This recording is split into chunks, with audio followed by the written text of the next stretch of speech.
You are now tuned into Black Death 105,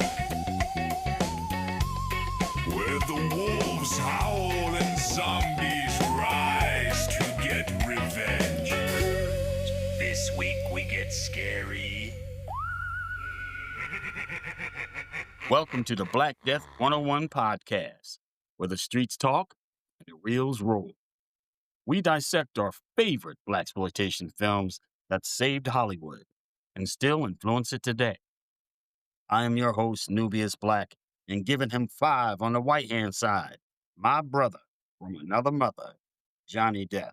What's up, young man? Hey, Nubius. Listeners, slide in slow, like a hearse gliding through the Houston heat, with a coffin full of soul and a voodoo priest in the passenger seat. The year is 1974, and America is spooked. Nixon's on the ropes. Vietnam War is gasping its last gasp. Gas prices are sky high with lines around the block, and the American dream? It's looking real grimy. But down at the drive-in, black heroes still rising, souls still surviving. And in October of that year, American International Pictures dropped a funky little fright flick with a killer twist. Welcome to Black Death 101, where we dust off the bones and bring the legends back to life. And today's feature, Sugar Hill, a voodoo-laced revenge tale with glitter, grit, and graveyard groove. We ain't talking about a hip hop. A hip hopper, you don't stop. We ain't talking about the Master G. We're not talking about Big Bank Hank. That ain't the Sugar Hill we're talking about. We're talking about Sugar Hill, the horror action movie from 1974 with the most sensational and very sexy Marky Bay. But before we dig in deep and dig into that crypt, please like, subscribe, share, and be forewarned. Trust me, this movie has a lot of racially charged language in it, but it's funny. So, with that, big time, man. Tell us the lowdown of this film, because this film, I think, gets overlooked by a lot of people because of the name. Again, they would think of the hip hop group that really popularized rap music, or they would think of the Wesley Snipes film, which uses the same name. This movie is incredibly well done, and it should be remade. If there's any film that needs to be remade, it's this, and done in capable hands of like a Jordan Peele or somebody like that. You know what I mean? Oh, yeah. I think this movie would be firebusters. So what's the overview? Originally titled Black Voodoo, the script was AIP's attempt to ride the wave that Blackula's Scream had stirred up. Sugar Hill was made for about $350,000 to $400,000 back then. That's about $1.5 million in today's money. Chump change for Hollywood, but baby, they made it work. They had 18 days to shoot and not a single set. Every set was done on real Houston, Texas locations. No soundstage magic, just swamp mud, cobweb cement, and streetlight shadows.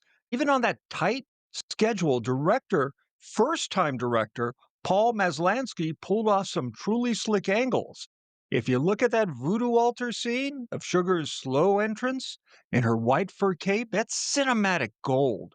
He had 2 takes per scene, maximum. That's all they had time for, but somehow, I think the theme hums like a midnight chant.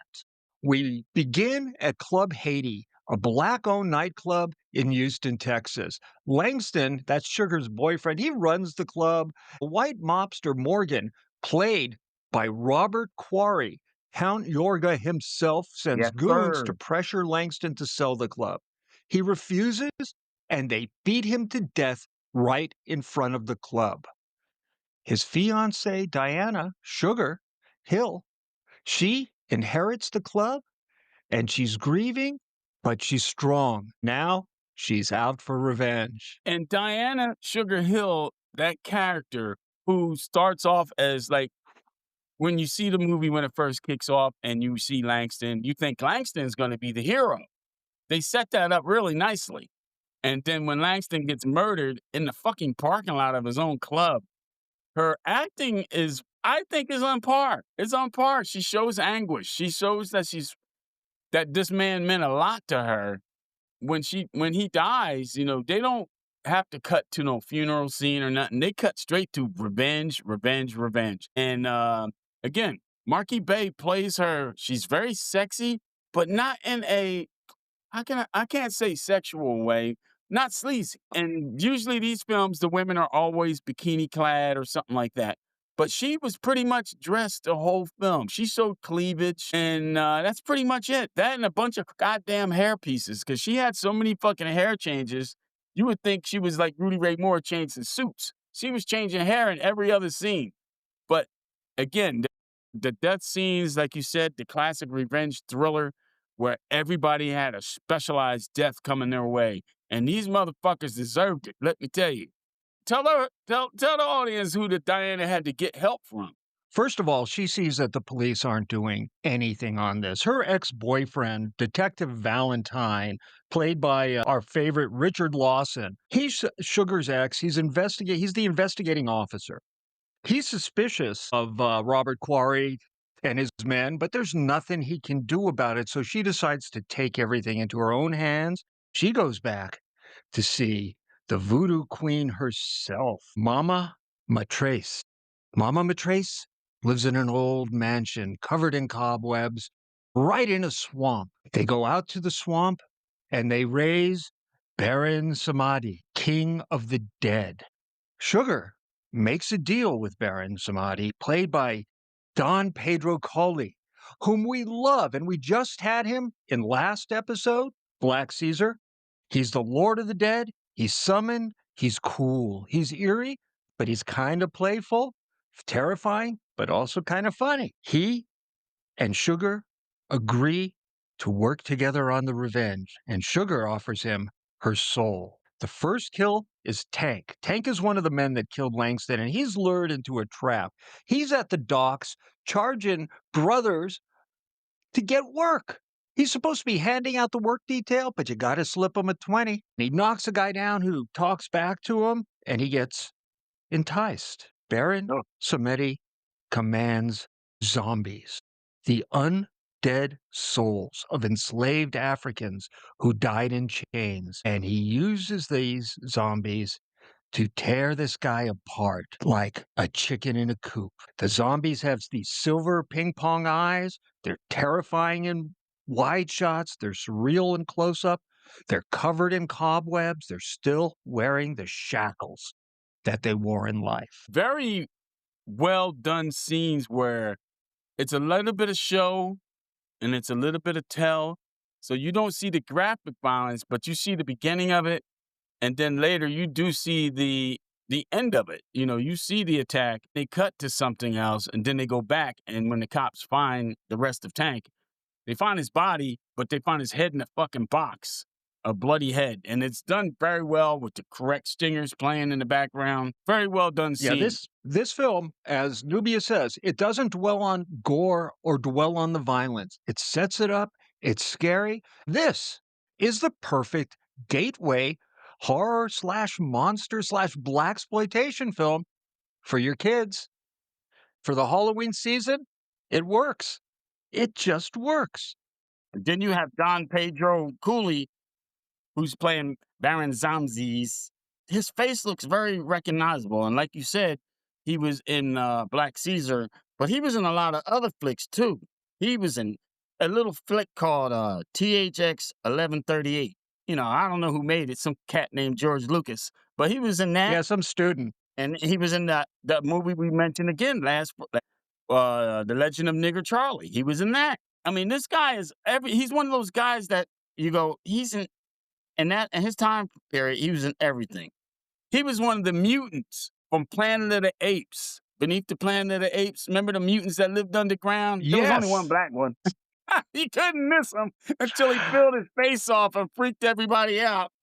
But yeah, he was in that as well. But yeah, this movie, it ain't just a favorite of ours. The great hip hop performing artist MF Doom used to sample a lot from this fucking movie here.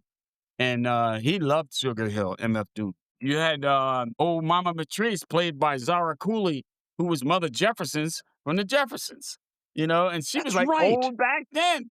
I really believe she is a voodoo queen because she lived She lived a full life, man. She lived a full life. In my opinion, it had some of the best, if this makes any sense, it had some of the best all around racist lines ever in this movie.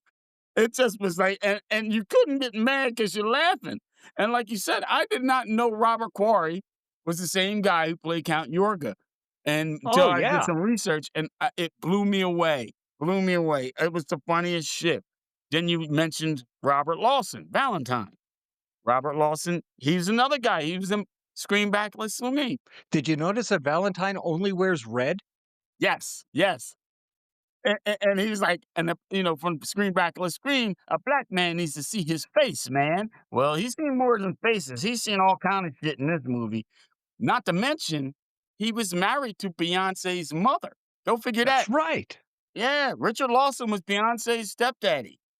But he was in a lot of shit. He was in, like I said, the aforementioned Screen Backlist Screen, one of our favorites, Poltergeist. He was that brother that didn't run out of the house in a fucking when Ghost and Monster showed the fuck up. But yeah, he was in Poltergeist. He was in Streets of Fire. Remember that movie? Can't forget Streets of Fire. Fire. He was in The Main Event with Barbara Streisand. He was everywhere. His first wife was Barry Gordy's niece. So this guy knows how to pick them. You know what I mean? He was in a lot of shit. But yeah, the movie, again, it's great when you watch these films and then you look back on them, or even if like now in the advent of the internet age, you'll pick up your phone and go, who is this guy? And you'll find out that this guy is more than, just this movie that you were about to throw away. That, they really grew into different roles, be it in front of the screen and be it behind the screen. But yeah, Tank got his head cut off, and he was just number one. I had a list of all the deaths. So yes, he was number one, Tank. Now, we should also pour one out for the woman who really carries this film on her silver heels, Marky Bay, whom I haven't really seen much after this movie. They Exactly. spent 3 days casting. They were looking for the right vibe. And when Bay walked in, that was it. They were only 2.5 days into casting, and they were like, okay, we're there. She's got the looks. She's got that afro halo. She's got the cold fury to sell every revenge beat. And you mentioned that, her hair kept changing. Here's the thing. When she is innocent or interacting with folks, her Right. hair is down. When she is with the zombies or casting bro. spells or getting revenge or lying to Valentine, she's got the afro. Dude, I never picked up. You are absolutely correct on that. Holy shit. Because, yeah, whenever she was doing her revenge deal, or even when she was lying to Valentine, like even when he was in the hospital and all that shit, or he would come over to visit, her hair was in an afro. Oh my goodness, after all these years, I never picked up on that. Well, that happens. Her hair's in the afro with Valentine after she voodoos him to make him fall down the steps because he's getting too close. The And zombie really, stabs the left leg of the voodoo doll, but he grabs his right leg and falls down the stairs. maybe he was holding the doll backwards. Dude, Who knows? continuity is hard. I just Yeah. thought that was Well, great. And going back to the zombies, the main zombie was a guy named Tony Brubaker. And he was one of the first black stuntmen. And he did a lot of stunt work for Mr. T in Rocky 3. He did stunt work for Mr. T in the A-Team. He was the stunt double for Michael Dorn in the Star Trek films. This guy was everywhere, man. He was everywhere. Great stuntman. I think he just excellent. recently retired. Yeah, the stunts in this film are tight. There are a lot of stuntmen, and at the time, there were many stuntmen and many cowboys in Houston, Texas, that were willing to take a fall or throw a punch and miss just by a quarter of an inch. Back to Bay, though, her performance in this, whether she's mourning her man, when she's there after he's dead and she's just broken, or commanding the dead, she's literally elegant and lethal. She's the kind of woman that can make a gangster freeze just by showing up in a gold jumpsuit and looking pissed off. She really gave us a heroine. She didn't scream. She didn't run. She smiled a lot. She never begged, but she called the shots, and the Baron answered.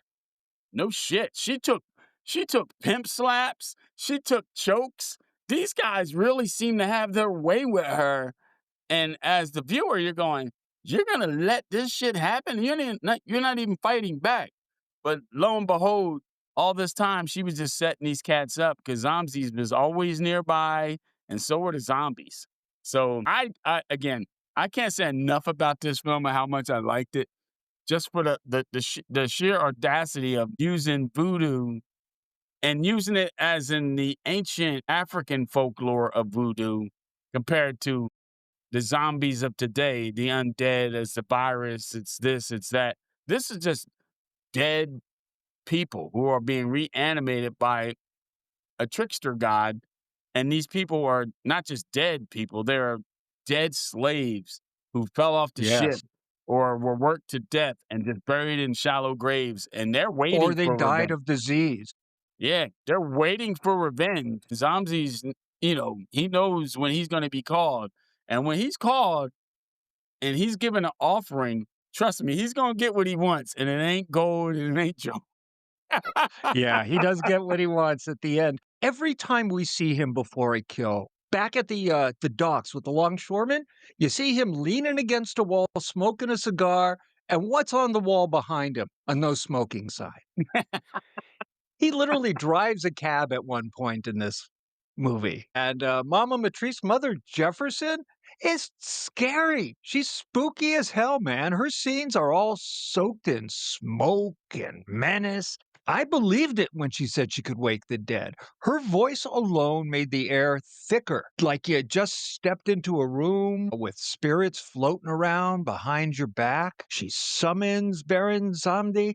And Don Pedro Coley, man, he steals every scene he's Oh, in yeah. this movie. Yeah, I think, James Brown meets Papa Legba with a side of, Creole showman.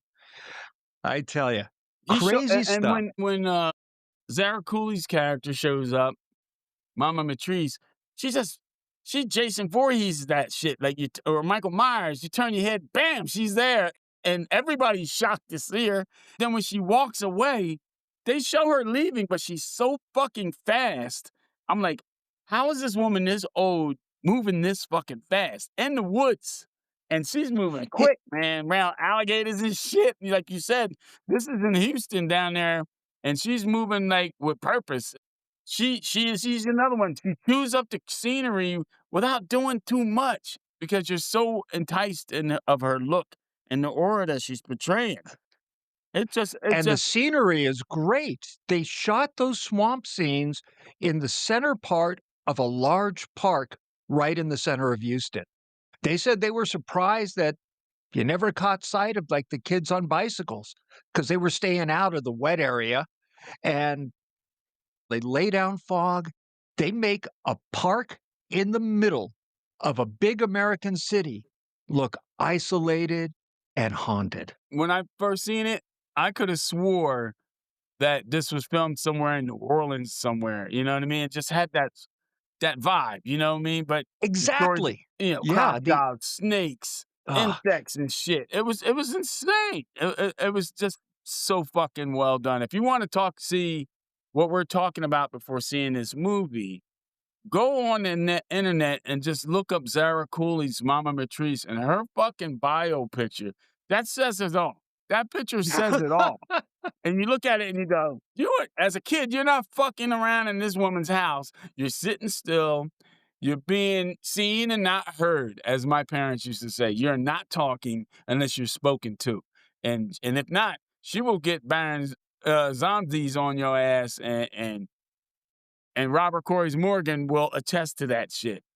The shit that yeah. Robert Quarry was saying to his girlfriend. My God, Betty Ann Reese, she t- she took the blunt of everybody's bullshit, man, but she was so fucking funny.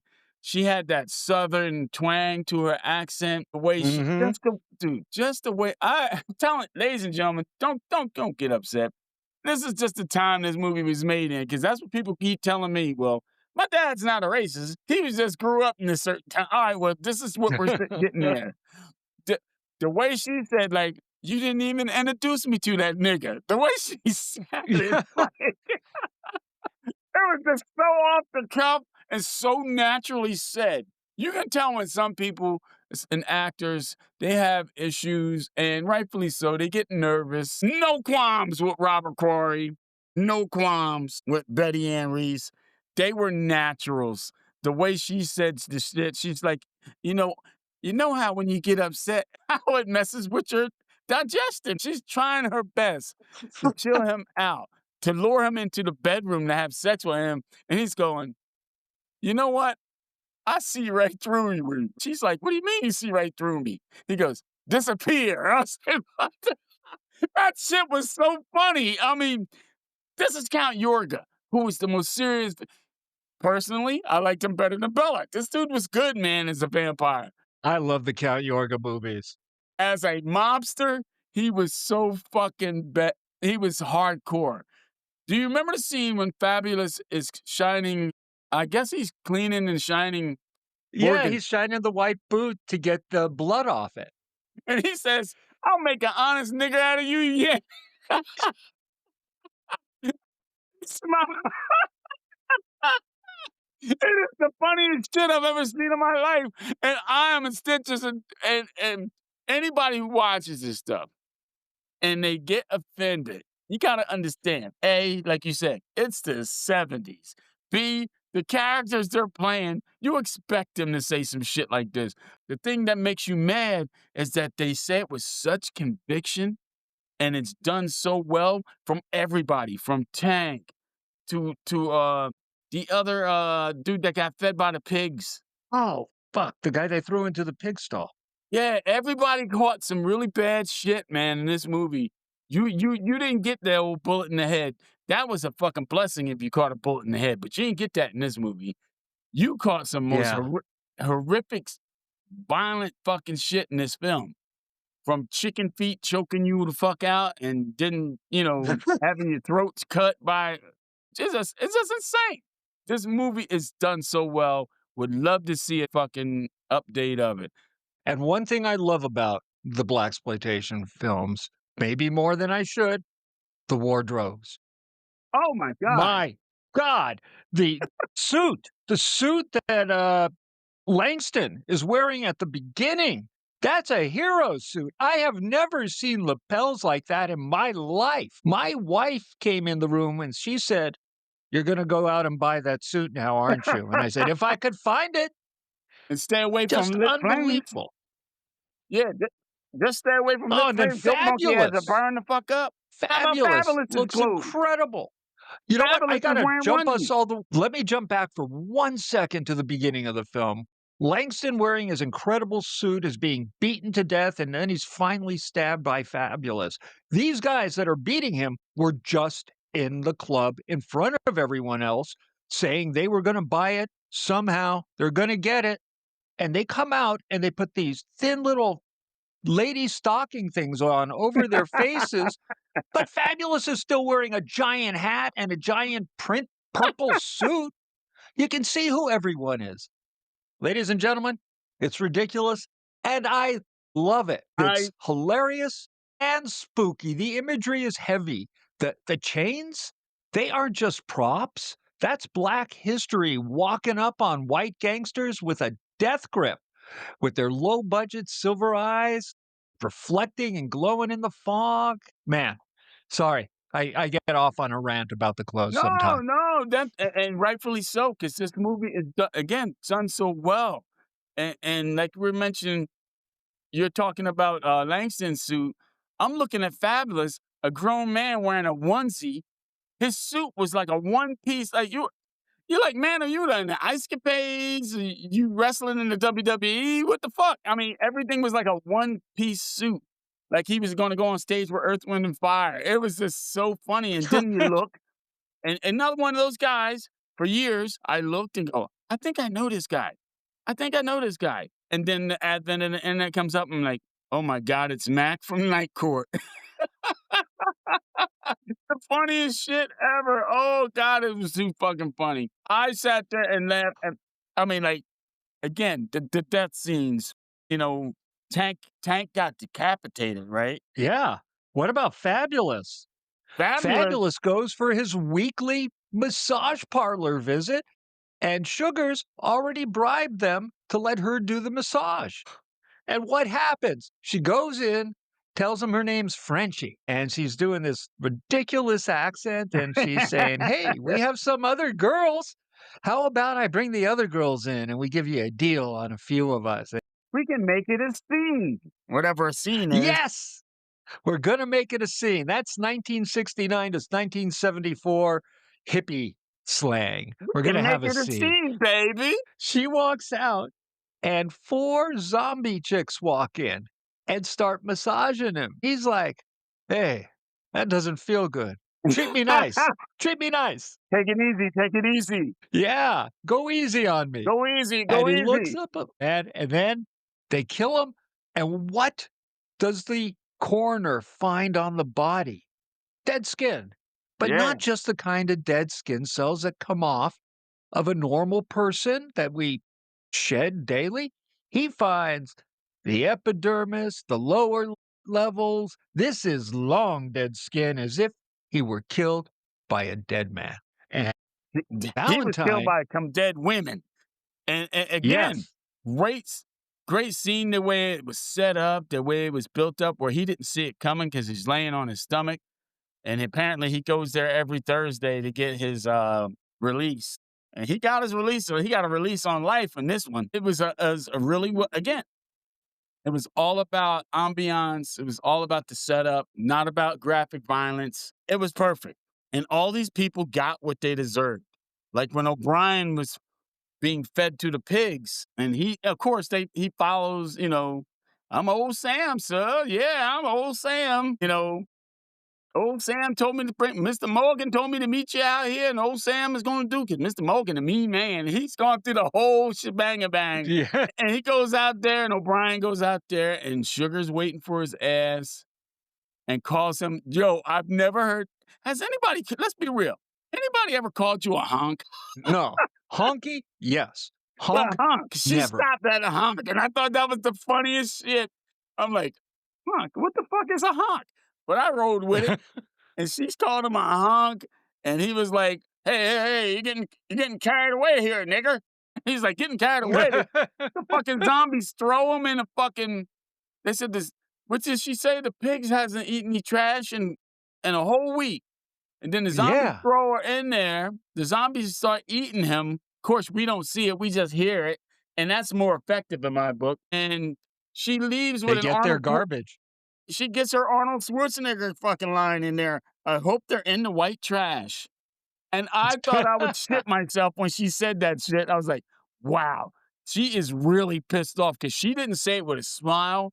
She was deadpan the whole fucking time. Like, you know what? I'm just getting fucking started. I am getting started. And it just was like, so I think from there she went to Georgie, who was like the dumb muscle of the group. And he's like, hey, I don't like the whole scene here. What's going on? He is a racist goon, and he's the guy that we see kicking the melons in. Yeah. Yeah, as if he's auditioning for Mr. Majestic. Oh my God. It's too funny. He is ambushed in the countryside. You get a visual nod to the slave rebellion and retribution as he is beaten, and they throw him into the coffin of snakes. Oh, man. We assume buried alive. Man. With the money. Yes. He's got the 15 grand that she wanted extra under the table so she doesn't have to pay taxes to sell Robert Quarry the club. And as he's going into the coffin, his hand's out there. She pops the money in, pushes his hand in, slams that lid, and says, you won't be able to spend it where you're going. It was some great one-liners she had, dude. And, for the people today who think Arnold, like, capitalized or made these things, popular, maybe in his day in the 80s, but, hey, people had to fucking crawl before Arnold could walk. And a lot of those Yes. lines came from this film. And she was cold-blooded and hardcore, wearing her white jumpsuit with the red shirt Oof. and the cleavage showing. It was fucking great. Now that you told me that whenever she's doing something diabolical, she got an afro on, I can't get that out of my mind. And you're absolutely right. But I'm here to tell you, Celeste was fucking incredible. She is literally, Oh, yeah. correct me if I'm wrong, and I think I'm right, She is the modern, what do they call the white chicks who start trouble nowadays? Karens. Karen. She is the Karen. modern Karen. This bitch, I have never seen nobody go into somebody else's club and demand that they leave. She was like, get the hell out of here. I was like, hold up, this is not your club. This is her club. How can you throw Sugar out of her own club?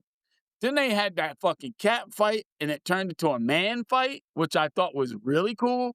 It went from hair pulling and all screaming and clawing to punches and elbows and broken bottles and tackles and faces slammed against the ground. And then Sugar gets a bucket of ice that was handed to her by her white bartender to throw it in her face. But then the weird part was Sugar ended up leaving her own nightclub and left Celeste there. Yeah. Celeste was fucking fantastic. I loved her. She was great. And I guess, shall we jump to the ending? Sure, 'Cause we we all gotta over the talk place about with what this happened. crazy film. No one's gonna notice. Yeah, yeah, this is good, and we're also leaving a lot for you folks to discover when you watch it on your own. So, Morgan's girlfriend, Celeste, Morgan is chased through the swamp by the zombies and Baron Samedi. He finally ends up in quicksand, and Robert Quarry, from what I understand, was a hell of a trooper. He did that quicksand scene. They just, in the middle of that park, they dug a hole, they filled it with water and oatmeal and dirt.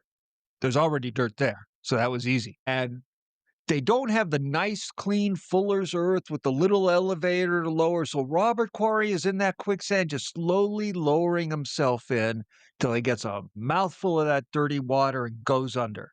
And they leave the camera on, and he stays under about 4 seconds before the scene cuts away, which is a long time in underwater acting. No And shit. another thing about Robert Quarry, from what I understand, non-stop, in between every take, he's just telling filthy stories and dirty jokes. That he was just hilarious to be around, was willing to do anything they asked of him. He only worked for about 6, 7 days on the film because he's only really ever in 2 locations. His apartment, a porch, and then the swamp at the end. So we get there, he's met his end, and it's time for Sugar to give her soul up to Baron Samedi, but instead, she gives him Celeste. Yeah, The that's what he really Baron, wanted. yeah, the Baron gets Robert Quarry's girlfriend, this racist Barbie doll, to take back to hell with himself. He's so happy with the trade that he gives Sugar his cane before he fades off into the thunder and lightning And and the fog, laughter. and he's laughing, and we get a She's close screaming. shot on Sugar. It's just good stuff. When you look at that, again, as a cinephile, moviegoer, fan of films, you watch that and go, okay, she got her comeuppance from being involved with Robert Corey's character, Morgan, and for being a horrible person altogether. But there's a little something, something that the average person who ain't paying attention is seeing in that shot. And that's the shot of the big, large, powerful black man carrying a white woman. And of those times, they, white women was virtuous. No matter how bad and how evil they were, they had a certain amount of virtue that was supposed to fucking be beyond reproach. Baron Zanamzis takes her, like you said, in his arms while she's screaming and he's laughing. That's definitely white fear right there that they put on screen. That is a fear that a lot of white people from back in the day to even to present day today are afraid of, of their daughter, of their mother, of their friend, of their aunt, grandmother, whatever, fill in the blank, being taken away from a large black buck. It's just something that was drilled into white America's head that black men were out to take their women. And they put that shit on screen in a horror movie where you cheered for the shit, but you really didn't think about it till probably when you got home. I mean, black folks was down with it. They knew exactly what was going on, but white folks was like, shit. They are, I mean, this movie is really, especially at the end, It is really trying to work on our fears, our innermost fears that has been taught and passed through generations and generations. Again, sadly to this day. But when you see that scene and you look in her face and look at his Baron Zamamzi's face, you see what I'm talking about. This isn't a stretch at all. This is done purposely to ignite that conversation, to get people to think about, what the fuck are we thinking, man? This shit is it took a horror movie, B-rated horror movie at that, to get that conversation going. Because everybody I knew as a child, that was one of their favorite scenes because they knew what they were talking about. And going back to Baron You're Zamamzi's, who do you think did it better? Cooley or Jeffrey Holder? that is tough. That's a tough one, right? Man, now I 'Cause they want a played the movie same where they're character. brothers. They played the same character. And I dug both of theirs. I think in this movie, this Baron Zamamzi's had more to do than in the James Bond movie. He was there and he Yes. had that cool ending, you know, but he didn't really do much. So I'm kind of edging to my man in this film. Yeah, I'm kind of edging to my favorite version of to Don Pedro. Don Pedro Colley takes the film, and you're right. This film, it's bold, it's defiant, and certainly symbolic. I mean, eh, a black woman in 1974 walking out of a horror movie, not just alive, but in total control. Over the years, Sugar Hill found its cult audience: horror nerds, funkheads, blaxploitation junkies. I'm all of the above. It's been released on DVD, Blu-ray, and now people argue over whether the Shout Factory or the Kino version is better. But the truth is, if you're watching Sugar stroll down by the cemetery steps, her hair lit by the moonlight, zombies in tow, you're watching black horror cinema. I don't care how you watch it. You can rent it on Prime everywhere. It's easy to find. I saw it pop up on cable a few weeks ago, and later that same night, I saw JD's Revenge on the same cable channel. So these films are circulating.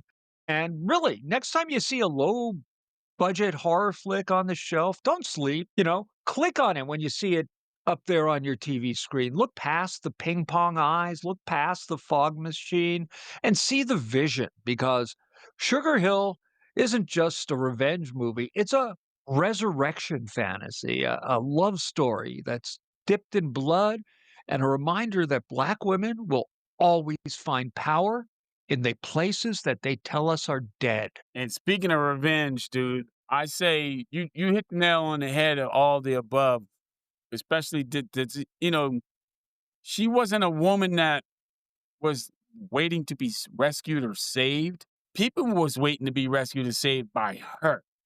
And she was not having that shit. She was getting what she thought what she was due. And as they said, revenge is the best dish served cold, and she served that shit with a pound of gumbo on the side. And if you want to talk about revenge, besides this movie, you already just parlayed right into another film that we should see next week. And Would that be the movie with one of the best performances I've ever seen in any film? is that JD Revenge? That's JD's Revenge. Dude, that movie right there, it almost connects directly with Sugar Hill because, again, if you're not knowing, you think Sugar Hill's taking place in New Orleans because JD's Revenge is taking place in New Orleans. And JD's Revenge has some of the same themes from Black Caesar, but in a Exactly. ghost possession revenge flick. Again, Sugar Hill, you see these two movies in a double bill, please do yourself a favor. Yes. You got an hour and a half to kill, and Sugar Hill is going to do all the killing for you. Trust me, this movie is fucking perfect. You need to really come with us next week when we're getting deep into another revenge flick, like you said, another supernatural deal. And it took me a while to see this movie. I didn't see JD's Revenge until maybe I was 17, and I was like, what the hell was I waiting on? I don't know if it was the cover art or whatever. I just didn't understand what it was going to be about, so I didn't pay attention. Then when I seen it, It's a great story. It has actors where you go, holy shit, this is where they got This is where they started. come from. Mm-hmm. And if all else fails, you'll see the best backhand pimp slap in the history of movies ever. I have never seen a pimp slap so hard, so vicious, and sold so well than in JD's Revenge. I love this movie. And I So love do I. I love Sugar Hill. So come back, see us next time when we do this thing that we call the Black Death 101 podcast. Like and subscribe. Go on Spotify. Go on YouTube and check us out. Give us the thumbs up. Give us the finger, preferably the thumb, but we'll take it. Just go on Apple Podcasts. Go on our Facebook page and look us up and give us a holler. We are doing things and we're trying to make moves and we can't do them without you. And That's right. if you don't want to help out, we'll just send some zombies to your house with these fucking creepy ass eyes and kill you in the worst fucking ways. That's Celeste. That's all I'm gonna say. And baby, when sugar comes calling, you better make peace with your sins. And sins we all have, and we just hope sugar's not after us because I don't ever want to do her wrong. So come back to see us on the Black Death 101 podcast. Same black time. Same black channel. Peace.